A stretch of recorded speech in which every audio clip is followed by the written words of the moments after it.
o'clock with Lynch and Tacos commercial-free Workday Rock Block, so stick around for that.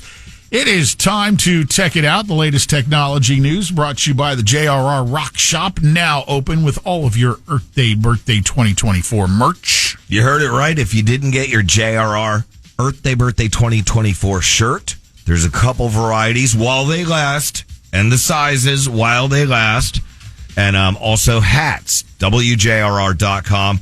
Just right on the front page there, you'll see what to click on for that. Today, the FCC will vote on restoring net neutrality regulations, which have gone by the wayside for the last, it's been out of the way for a while. They will vote to restore net neutrality, which basically, to break it down in simplest terms, mandates that internet service providers treat all internet traffic the same without preference, not throttling or slowing down this for that or their own proprietary apps and whatnot. Mm-hmm. Easier said than done, especially nowadays, as when net neutrality first became a thing and discussed back in the early 2000s, the internet and its associated technologies were quite a different situation. Fast forward to present day, and you've got things like the 5G providers that are now giving you wireless home internet, define internet. So you can see what was once relatively easy to determine isn't so much so anymore. Even if they put these rules back into place, what I'm getting at is it's hard to make the rules stick. All of these service providers are going to be looking for loopholes and outs to skirt around those. So I wouldn't expect much to change, honestly. Just to be honest with you. And also, if I'm a service, I'm going to look for loopholes too. Sure. I want what's best for my company and my people that use my product. TikTok's chief executive said yesterday that the social media company expects to win a legal challenge to block just passed legislation signed into law by Biden that would ban its popular short video app that's used by about 170 million Americans. He says, "Rest assured, we aren't going anywhere." That's TikTok CEO Shou Zi Chew. Bottom line is, unless the China-based ByteDance divest itself from the U.S. version of TikTok by January 19th, 2025, they will have to shut down operations in the U.S. There's a deadline. There is a potential for that deadline to be extended if ByteDance shows good faith in trying to divest its holdings here in the United States by then. So we'll see. We'll continue to follow that. Tesla making a lot of news this week. Their stock plunged earlier in the week on news of reduced profits from sales of the electric vehicles the previous year. Same case for most electric vehicles that were manufactured in the last year. The demand just isn't there. No. A lot of that is blamed on price, the excessive price. But lo and behold, yesterday, Tesla stock shot right back up on the news that they plan to roll out a more affordable option to its line of EVs. Wait, but tell me if I'm wrong or correct or wrong here. It shot back up, but that's because it had plummeted so far. Correct?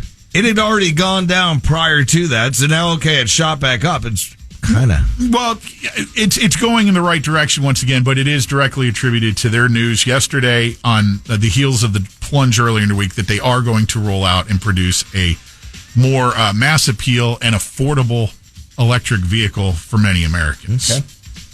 Will it sell? Who knows? The market will determine that. That hack we told you about with United Healthcare, some more news on that. Millions and millions of Americans' private information was exposed in that. United Healthcare did pay a ransom to the hackers to get control back of their systems. How scary is that? It sucks, but you know what? You're the company. Again, you own a company. You got to do what you got to do. Stop the bleeding, right? Yeah. Just like with the casinos, you know?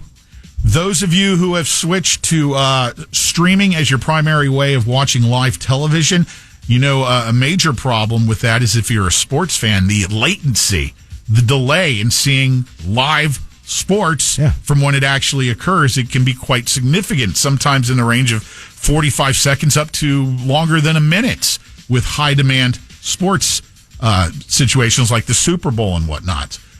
Know that all of these video providers are working day and night to try to get that latency down.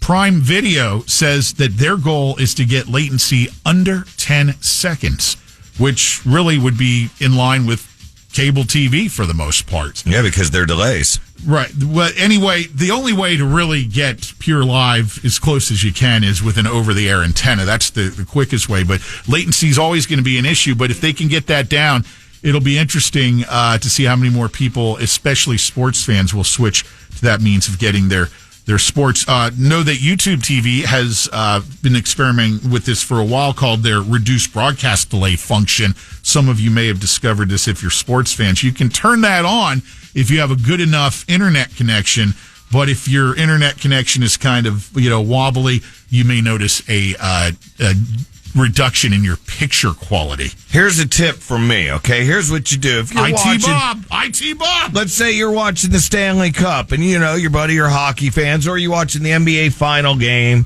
right? And or the Super Bowl coming up, and there's still these delay issues. You take your phone and you put your phone in a drawer in your room and just don't have contact with the outside world until you watch it with the little delay. And finally, today is National Telephone Day. Mine's in the drawer right now because I don't want people calling me about the scores. My, oh my, how telephone technology has changed. As a little flashback, I thought I'd play you a 1936 newsreel by AT&T explaining how to use their brand new innovation, the dial telephone. The telephones in this city will be changed to dial service, and all telephone numbers will be changed. Before calling any number, first secure the number from your new directory. Then remove the receiver and listen for the dial tone. It sounds like this. With the receiver off the hook, dial the desired number. Be sure to allow the dial to freely return to its normal position. And this is the ringing signal. If the line is busy, you'll hear this busy signal. Happy National Telephone Day, and that's this week's Tech It Out. Lynch and Taco.